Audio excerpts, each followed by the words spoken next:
Então tá. O pessoal tá aí? Voltamos? Sim, estamos aqui. Tá aí? Eu tô aqui. Então tá bom. Retomando, então. Questão ali, gente, ó. Vamos retomar ali. Eu vou compartilhar, vou abrir para vocês aqui um material que também tá também tá no canal ali, tá? Que é um videozinho bem rapidinho, só daquele material que eu gosto sempre de compartilhar com vocês ali, que é da CRP da segunda região. Vou compartilhar a tela aqui. Tá junto já no Prezi ali, tá? De vocês. Deixa eu ir lá. Rapidinho, sobre o 840, parágrafo 1º. Ó, então aqui nós passamos, vimos aqui, vimos o que se passou aqui. Vamos lá. Porque isso é novo, tá? É novo. Se é de 2017, ainda é novo. Olhem só. Oi, gente! Hoje eu falo sobre os requisitos para apresentar uma reclamação na Justiça do Trabalho. Antes, só uma perguntinha. Já se inscreveu no nosso canal e curtiu este vídeo? Então corre para acompanhar tudo que a gente publica. Agora sim! Você sabia que a reforma trabalhista trouxe a obrigatoriedade de liquidar os pedidos na inicial?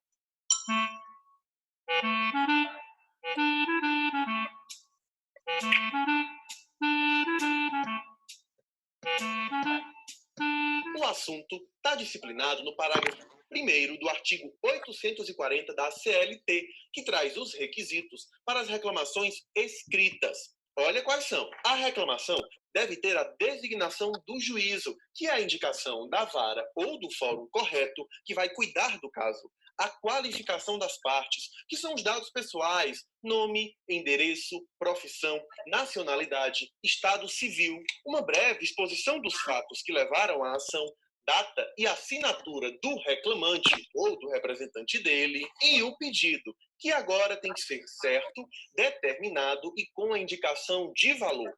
Esta última foi a grande mudança trazida pela reforma trabalhista. Se os pedidos não indicarem as quantias correspondentes, eles vão ser extintos sem resolução do mérito, ou seja, o juiz nem vai analisá-los e vai encerrar a ação. É importante destacar que se a reclamação for verbal, vai ser diferente. Ela só precisa ser reduzida a termo, ou seja, escrita em 2 vias, com data e assinadas por um servidor.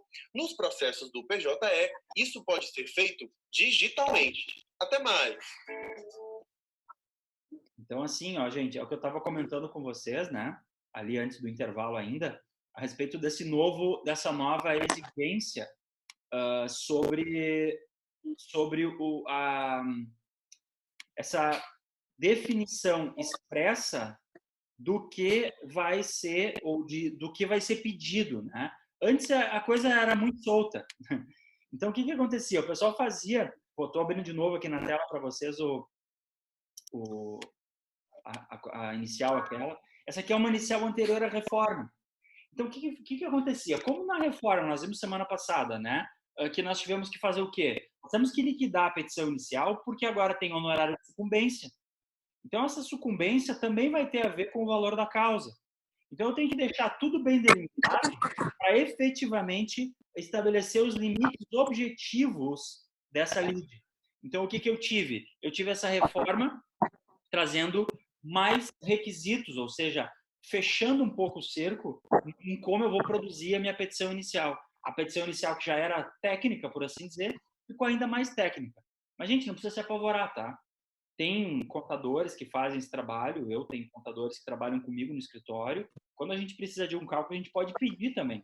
Agora, o que eu sempre brinco, né? Se eu me formar em direito, e eu quero que vocês, comigo, vocês vão saber, pelo menos, calcular verba rescisória, hora extra, pelo menos para um cálculo aproximado de valor de uma ação. Porque se formar em direito, não saber calcular nem verba rescisória, aí eu acho um absurdo, entende? Eu sempre digo isso para os meus alunos, a gente precisa saber pelo menos o básico de direito do trabalho, ainda que eu não vá atuar na área na área trabalhista, tá? Então, para vocês entenderem, o que nós temos? Nós temos um requisito hoje da CLT que está um pouquinho mais rígido do que havia antes, tá? Mas, de qualquer forma, não é nada fora do comum, né? O que eu tenho que observar? Eu tenho que observar é que eu só não posso ter uma petição inicial nada técnica ao ponto dela ser inepta. O que eu fujo? Eu fujo da inépcia da petição inicial. Porque uma petição inicial inepta, ela chega a ser um absurdo do absurdo para o advogado, né? Vocês imaginam, vocês ficam na faculdade de Direito durante 5 anos, 6 anos da vida, chegam lá, vão trabalhar em uma petição inicial. Quando levam ao juízo essa petição inicial é inepta.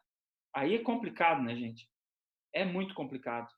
Mas, enfim, é o que a gente não vai deixar acontecer com vocês, tá? Tá entendida a situação da inépcia? Estão entendidos os requisitos de uma petição inicial? Ok? Visualizaram aqui a petição inicial, olha só. Então, essa é uma petição inicial anterior. Eu vou abrir aqui para vocês uma petição inicial também em relação ao Uber, tá? Que é uma petição inicial mais enxuta, que eu trabalhei com o pessoal em algumas aulas, né? E aí eu fiz essa petição inicial de uma forma um pouco mais enxuta, ela já adequada à realidade pós-reforma. Aí está. Ó. Então, começamos lá, endereçamento, qualificação das partes, reclamação pelo rito ordinário, é bom colocar o rito também, em face de Uber do Brasil. Aqui, esse é um requisito, pessoal, que o pessoal discute muito se é obrigatório ou não. Teve um período que foi muito discutido que para tu entrar com ação trabalhista, se a empresa tivesse ou não tivesse comissão de conciliação prévia, eu tinha que indicar na petição inicial, tá? Não é mais tão corriqueiro. Se eu quiser ser extremamente técnico, eu coloco um item ali no começo da minha petição inicial dizendo que a empresa não tem comissão de conciliação prévia ou que não é requisito para ajuizar a ação, tá? A gente volta na comissão de conciliação prévia depois, em algum ponto ali ao longo do semestre, não é o momento agora, tá? A gente volta nisso. O que acontece? Fatos. Olhem lá. Olha os fatos. Coloquei e grifei aqui os principais fatos. Reclamante, trabalhou para de tal a tal, salário, como foi a demissão. Aí fui para o vínculo. Olha só. No vínculo eu trabalhei fato, trabalhei fundamento e trabalhei o pedido. Olha os pedidos ali, ó. 2 pedidos dentro de um item. Pula, fui para outro item. Assinatura da CTPS. Mais um item. Verbas rescisórias. Detalhe, ó, gente. Olha os valores. Estou colocando aqui valores. Ó, verbas rescisórias devidamente calculadas para que eu possa fazer o pedido, para que eu possa fazer o pedido com valores. Horas extras, mesma coisa. Fato, fundamento, pedido, pedido líquido. Multa do 477, pedido líquido. Gratuidade de justiça, claro que eu não tenho valor de pedido, né? Pedido de gratuidade. Pedido de condenação em honorários advocatícios. Agora eu tenho honorários advocatícios, mas eu tenho que pedir. E aí depois, lá no final, ó, como eu falei para vocês, eu repito, item por item, olha, pedido por pedido. Requer seja ação julgada totalmente procedente para que seja pedido imediato, pedido imediato, um por um, com valores devidamente colocados. Ó. E mais os pedidos que também são lá do 319 do CPC, pedidos específicos, ou seja, citação, isso aqui não precisa nem pedir, constou aqui na petição da colega, mas não precisa, obrigatoriamente. Juros de correção monetária, mesmo que eu não peça, já serão contabilizados.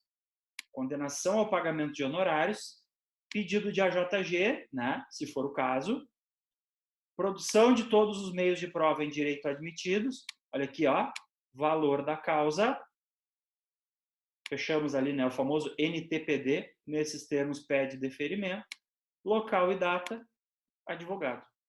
Fechamos uma petição inicial. Essa petição inicial aqui, gente, ó, não é inepta, tá? Vou compartilhar ela com vocês também ali no nosso canal, para vocês verem como é que é uma petição agora com os pedidos, tá?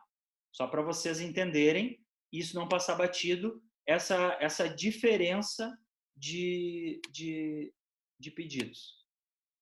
Um modelinho, tá? De petição para vocês entenderem. Acabei de mandar lá no nosso canal do Telegram. Tá bem, pessoal? Entendido? Sim? Podem dar um ok. Ali o bate-papo também funciona. Tem alguma dúvida? Não. Não? Tranquilo? Então tá. Vou só então finalizar alguns itens ali. Tem algumas questõezinhas que acontecem, só para vocês entenderem. Por exemplo, assim, se eu quero emendar, né, a petição. Então, botem assim uma observação para a gente ir encaminhando assim, para o fim do assunto da petição inicial. Alguns detalhes que são importantes. Botem ali. Primeiro, emenda a inicial. Emenda a inicial.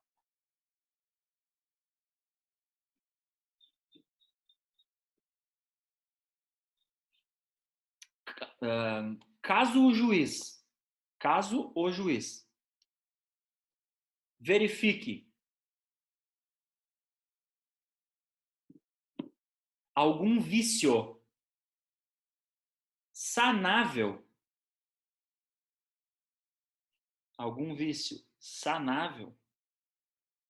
vírgula, poderá,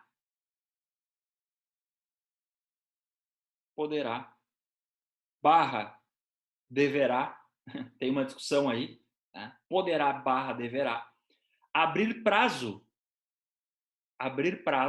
para a emenda,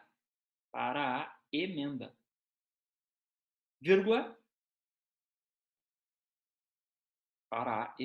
vírgula, sob pena de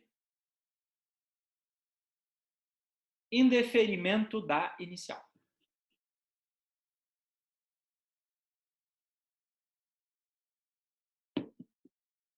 Sob pena de indeferimento da inicial. Tá? Podem botar assim, entre parênteses, artigo 321 do CPC. Artigo 321 do CPC. Tá? Eu fiquei com uma dúvida. Por favor. Tu falou ali que tem que ser líquido, né? No caso, a parte já tem que dizer o valor correto do pedido. Aí o reclamado provavelmente vai falar outra coisa do valor ou vai alegar a parte dele. Queria Sim. saber se vai ter um contador pelo judiciário que vai fazer esse meio termo depois e ver realmente o valor ou como é que funciona. Ah, boa pergunta. Depois vai ter o processo, a fase de liquidação de sentença. Tá, Clara? Então, assim, depois, eu não sei se vocês lembram lá do direito das obrigações, quando tem aquela classificação das obrigações. Tem uma das classificações de obrigações que chama classificação entre obrigação líquida ou obrigação ilíquida. Né? A gente está aprendendo agora a liquidação de sentença em processo. Em processo. Aquela liquidação de sentença lá no processo vai ser aplicada aqui no processo do trabalho. Então, o que vai ter? Porque eu não sei, né? Aí, e é muito boa a tua pergunta pelo seguinte, esse cálculo, o pessoal bateu tanto o pé, porque advogado tem tanto medo de calculadora, só sabe calcular 20%, eu acho, né? Tem tanto medo, que é o seguinte, me diz, por que tanto medo de fazer uma liquidação dessa inicial, desse pedido, se depois eu não estou vinculado obrigatoriamente a isso, até porque eu não sei se eu vou levar esse pedido. Futuramente, Sim. eu não ganhei a insalubridade, ou as horas extras que eu pedi, que eram 2 horas extras por dia, eu consegui comprovar que era 1 hora extra só. Vai ter uma liquidação dessa sentença futura, em que daí eu vou ter uma liquidação para depois eu ter a citação para pagamento.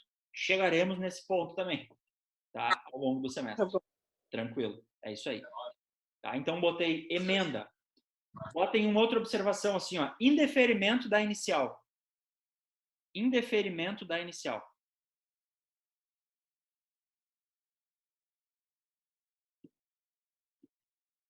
Caso haja, já vê, né? H-A-J-A.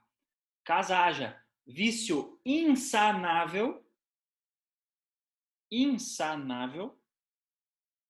vírgula, a inicial será inepta,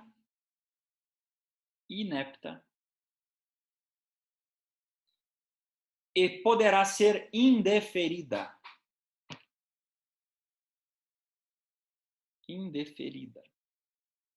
Ponto. Também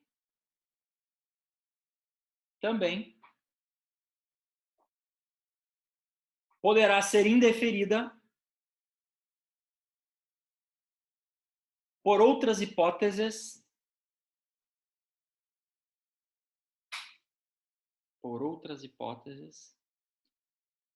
do artigo 330 do CPC, Código de Processo Civil. Código de Processo Civil.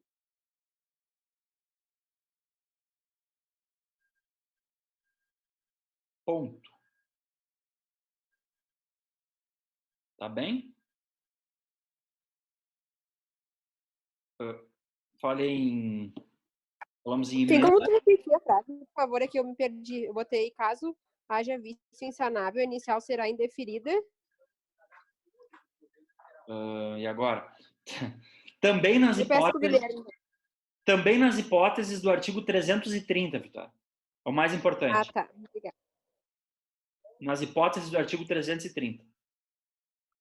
Ah, não vou ditar para vocês, está lá no 330. É o quê? Inépcia, parte manifestamente legítima, carência de interesse processual e não atendidas as prescrições dos artigos 106 e 321. Tá? Que são as hipóteses lá do 330. Daí vocês fazem o tema de caso ali depois. Tá? Inicial indeferida é muito feio, pessoal. Mas muito feio. Tá? Numa boa, sem falsa modéstia, não é por falsa modéstia, eu nunca tive uma petição inicial indeferida. Nunca tive. Porque, assim, é uma extrema falta de capricho de estudo, né? De não conseguir produzir minimamente uma petição inicial que atenda os requisitos mínimos para ela não ser inepta. Claro que emendar a petição inicial a gente emenda. Às vezes tem essa situação ali de sei lá, a gente esquece de alguma coisa ou se passa em algum ponto, maravilha. Agora, indeferimento de petição inicial é feio, gente. É feio. Tá? Inadmissível. Seria o caso, por exemplo, dele errar a vara trabalhista, por exemplo. O que acontece? Ele vai para uma correção, se ele erra a vara, se ele se direciona errado ao juiz, por exemplo, pode causar inépcia? A inépcia não é exatamente por aí, né, Guilherme? Porque, assim, se eu errar a vara, eu estou errando a competência. A competência, ela não é uma inépcia da minha inicial. Vamos dizer assim, a inépcia ela já ultrapassou essa parte da competência absoluta. Mesmo que a competência seja relativa, ela vai ser objeto de análise. Então, por exemplo, assim, para que eu tenha uma análise de competência relativa, o juiz tem que ter compreendido o que eu estou tratando no processo. Ou seja, a inicial não foi inépcia. Entende? Para que eu tenha uma competência avaliada, eu vou dividir o vício sanável ou insanável. Uma competência relativa, ela não é um vício insanável, porque se a outra parte não arguia incompetência relativa, eu não tenho incompetência. Agora, a incompetência absoluta, ela vai ser uma causa, deixa eu só pegar exatamente o termo aqui para vocês, que é o termo que se usa. É um pressuposto de validade e andamento regular do processo. Então, a competência absoluta. Então, o juiz, antes de analisar, ele já vai ver lá no endereçamento, né? Assim, ó, enderecei para um processo do trabalho um inventário. O juiz vai ver que que não tem condições válidas e regulares de andamento do processo. Então, ele vai, de plano, não vai nem avaliar a inépcia da inicial. Ele vai ver que é absolutamente incompetente. Entendeu a diferença? Entendi. Então, pelo processo, no caso trabalhista, nem chegaria até o juiz, né? Trancaria antes. Nem chegaria. Sairia antes. Isso aí. Tá? Então, a inépcia, eu vou já estar analisando... Tem a ver com o objeto, né? A inépcia. Tem a ver com o objeto. Ele analisa e aí, pela análise, ele vai ver que não tem consistência e vai declarar inépcia. Isso aí. E detalhe é o seguinte, ó, na prática, tá, gente? Essa questão aí da inépcia. A inépcia, para vocês anotarem, ela tá no 3.3 inépcia. Botem ali, né? Vão lá no 330, parágrafo 1º do CPC. Tá? Então, lá no 330, parágrafo 1º, vai estar a inépcia. Junto, claro, com o 840, parágrafo 1º da CLT. Então, ou seja, hoje, entramos com uma ação sem liquidar os pedidos. Essa petição inicial, em tese, ela é inepta, tá, gente? Ela é inepta. Só que é um vício que é sanável. Por quê? Porque o juiz pode abrir um prazo para a gente e a gente ir lá e fazer a devida liquidação e fazer uma emenda à inicial. Joia, beleza. Emendou a inicial, sanamos os vícios, a petição que era inepta passa a não ser mais inepta. Um ponto. Tem um que é feio pra caramba, mas que acontece, que vocês vão lá no 330, parágrafo 1º, e vão ver assim, ó. Tá lá escrito assim, deixa eu só abrir para ler exatamente aqui para vocês.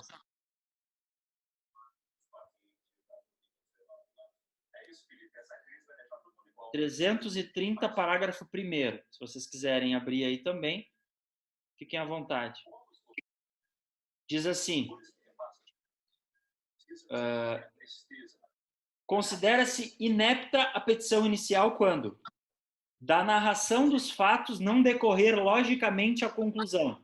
E pensem a salada de fruta, que vocês fazerem uma petição inicial em que vocês não conseguem colocar de uma narração dos fatos uma conclusão lógica.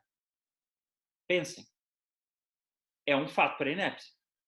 Tá? Então o juiz vai analisar e vai dizer assim, meu Deus do céu, não tem pé nem cabeça esse negócio. Vou dizer assim, vai começando a escrever, assim, aí vai contando uma historinha, não chega a lugar nenhum, enrola todo mundo e não fala nada, daí, e acha que está feito. Ou assim, eu narro dano moral e peço horas extras. O que tem a ver a minha narrativa com o meu pedido? Né? Isso é uma inépcia. Isso é uma inépcia clara. O que o juiz vai fazer? Em regra, tá? Ele vai abrir um prazo para a parte corrigir esse vício sanável. Né? Se a parte não corrigir o vício sanável, aí ele vai indeferir a petição inicial. Entendido? Beleza? Então tá. Tem uma questão diferente também que não é a emenda, que é um aditamento à petição inicial. Outro dia, por exemplo, eu tive que fazer um aditamento. Entrei com uma ação representando o reclamante, entrei com a ação. E aí, depois que eu entrei com a ação, eu me dei conta de que tinha uma situação que eu não tinha abordado na inicial, que era muito importante, que era uma questão de grupo econômico e tal. Aí eu disse assim, e agora? Né? E agora? O que eu vou fazer? Antes, gente, da parte ré contestar a ação, eu posso fazer um aditamento da inicial. Eu posso acrescentar itens na minha inicial, tá? Mas eu só posso fazer isso enquanto não ocorreu a formatação da lide, aquela triangulação, sabe?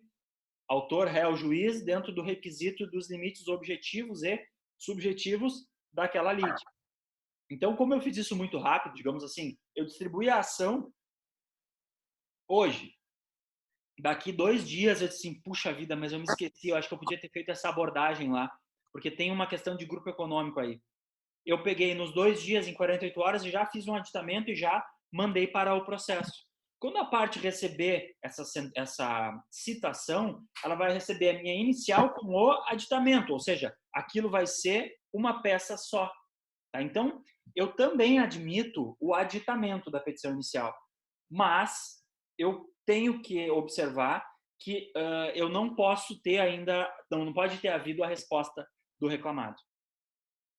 Tá? Entendido? Posso tirar uma dúvida? Por favor. O indeferimento da petição inicial, então, seria uma consequência da petição inepta. Da petição inepta. Com certeza. Porque não é a mesma coisa, né? Inepta é quando ela deixa de ter algum requisito. E o indeferimento é uma consequência. Uma consequência. Isso aí. Exatamente. Tá. O juiz vai analisar e vai indeferir a petição inicial. Esse caso ali da liquidação, gente, da liquidação dos pedidos, gerou muito indeferimento de petição inicial. Porque o pessoal insistiu, discutiu, não, porque é inconstitucional, porque isso, por aquilo. E os juízes do trabalho foram firmes ali, deu mandado de segurança. Alguns casos isolados conseguiram fazer a petição ser recebida por meio de mandado de segurança sem liquidar o pedido. Eu digo para vocês, eu prefiro liquidar o pedido do que fazer mandado de segurança, trabalhar muito mais, né? Acho que é muito mais fácil liquidar o pedido, mas tudo bem. A não ser que eu não consiga um valor exato, entende, pessoal? Olha só, vamos pensar que para eu liquidar corretamente aquele pedido, eu preciso de algum documento que está em poder da reclamada. É uma situação. O que eu vou colocar dentro da minha petição inicial? 2 hipóteses para o juiz. Olha, esse é um pedido meramente estimativo. Por quê? Porque primeiro eu não tenho os documentos necessários para fazer um pedido certo, específico. Segundo, isso vai ser objeto de liquidação de sentença.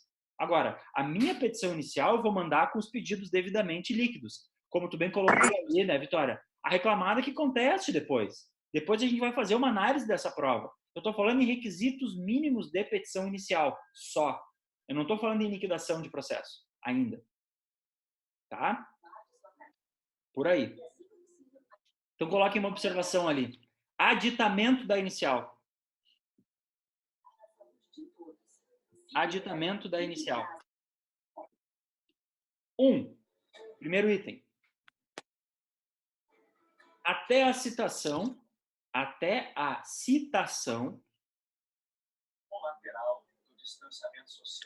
será permitida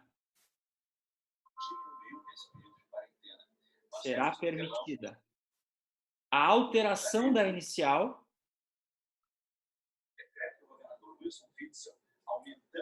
mesmo sem a concordância da reclamada. Tá? Vitória, só baixa um pouquinho o volume da tua TV aí. Ah, tá.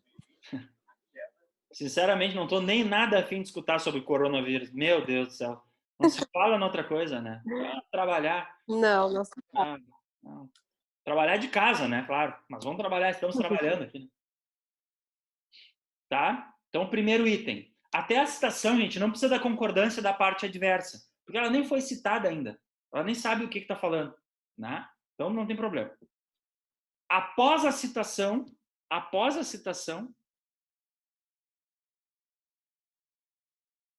somente com a concordância da parte adversa. Após a citação, somente com a concordância da parte adversa.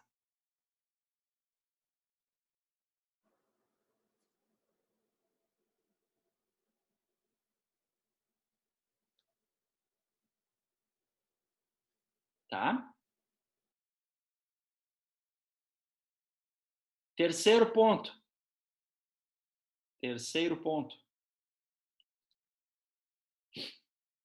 Após o saneamento do processo.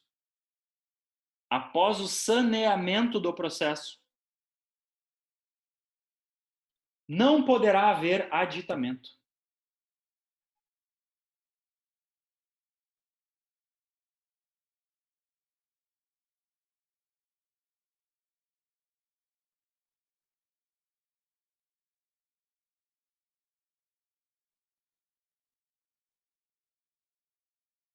Tá bem? Anotado? Beleza pura. Tá? Então, assim, gente, petição inicial, tá? Conseguiram visualizar ali, ok para vocês? Vamos dizer assim, funcionou a visualização da teoria com a prática?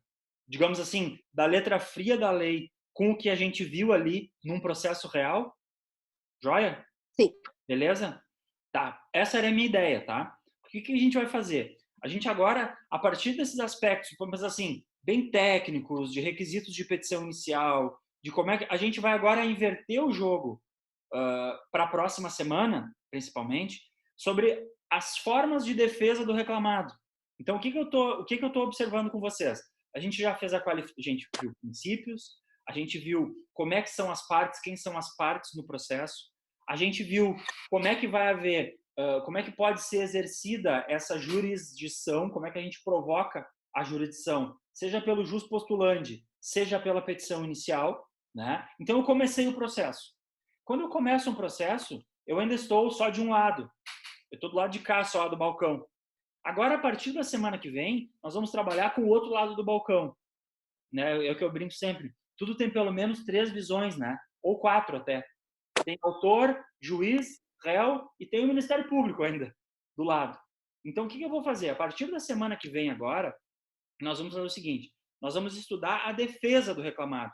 Então, eu finalizei hoje aqui com vocês, bom que deu tempo, até achei que não ia dar tempo da gente ver todos esses detalhes ali. Eu finalizei com vocês esses itens de quando a petição inicial pode ser ainda aditada, porque agora acabou a minha chance de falar nos autos. Estou advogando para o reclamante. Organizei os fatos, organizei o direito, organizei o pedido. Fechei a minha petição inicial. Juntei documentos. Né? Ah, um detalhe importante ali, pessoal, só para a gente, que eu me passei aqui. Aqui. Só coloquem ali como observação também.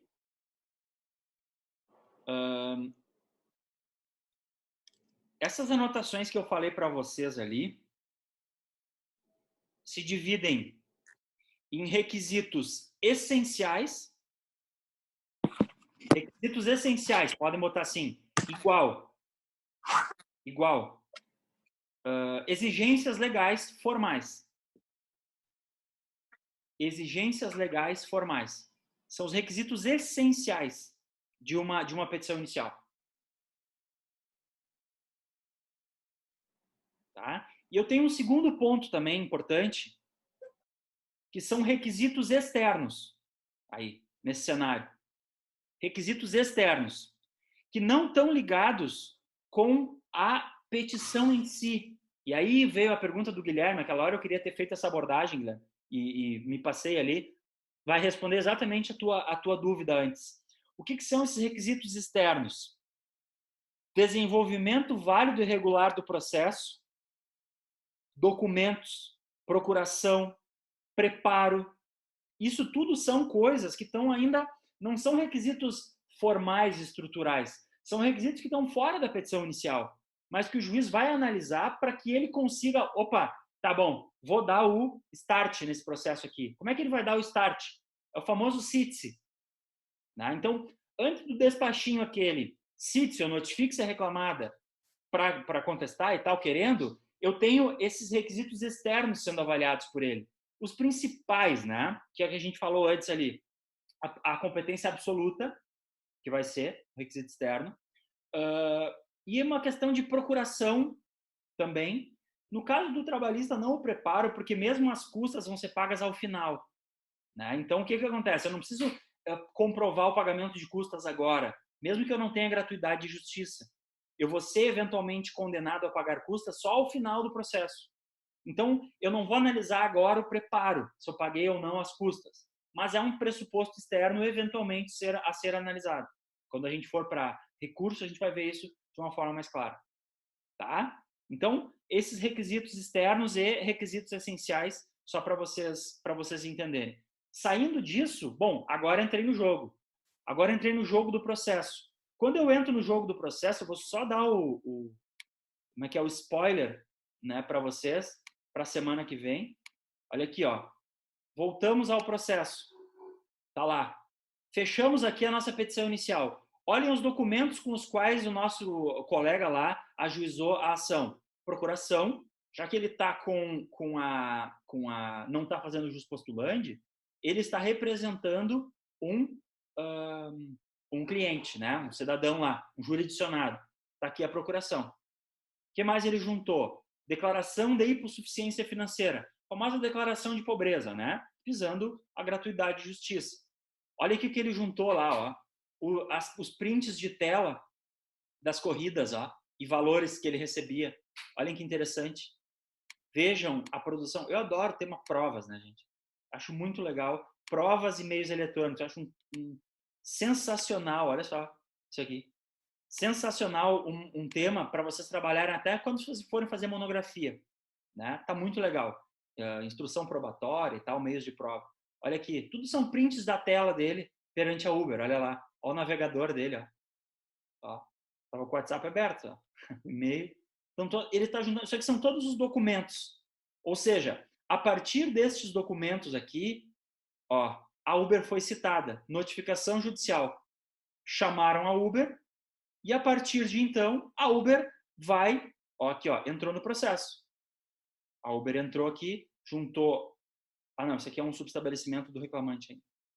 Saiu a citação da Uber. Ó, aqui, ó. A Uber vem no processo agora e se habilita. Se habilitou no processo, está aqui o CNPJ, ó, o cartão CNPJ da Uber. Procuração da Uber. Passamos para o outro lado do balcão. Ó, contrato social da Uber. Até que nós vamos chegar aqui na contestação da Uber. Ó. Então, a partir da semana que vem, nós vamos seguir nesse caso aqui. Essa contestação, gente, tá muito legal. Olha só que coisa bonita que eles fizeram. Juntaram, olha só, com infográficos, ó.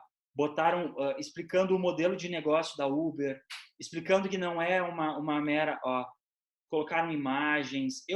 Bom, ó, colocaram até que ele trabalhou para o Get Ninjas, ó, o motorista, ou seja, tá tentando desvincular da Uber. Enfim, só para vocês verem como está bem legal esse processo, está muito bem estruturado. A própria petição do reclamante também é uma boa petição, mas a Uber realmente trouxe alguns elementos bem legais ali, inovando nessa forma de expor a sua linha de defesa, no caso. Tá? Buena, gente. Eu acho que por hoje vamos parar por aqui.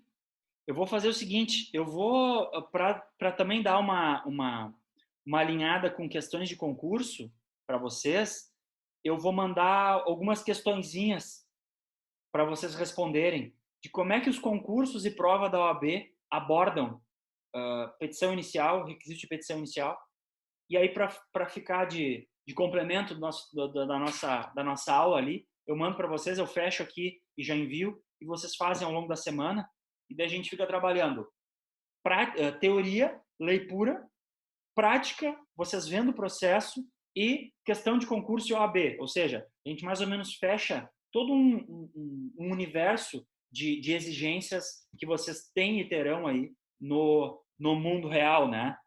Pós sala de aula. Beleza? Pode ser? Fechamos? Beleza, então. Então tá, obrigado, Certo. Vitória, obrigado, Guilherme. Obrigada. Valeu de novo aí a participação. De novo, estamos estressando o erro, né? Tá bem? Estão conseguindo acompanhar? Tranquilo? Sim, tudo certo. Tá? Então, eu vou de novo seccionar o vídeo, vou subir para o YouTube, avisem os colegas que não estiveram na aula que vai ter questões também no canal ali, pode assistir a aula pelo YouTube. Semana que vem temos mais, tá? Valorizamos os presentes e não lamentamos os ausentes. É isso aí. Tá bom, Guilherme? Obrigado, Guilherme. Obrigado, Vitória. Tchau. Até semana que vem. Tchau. Tchau.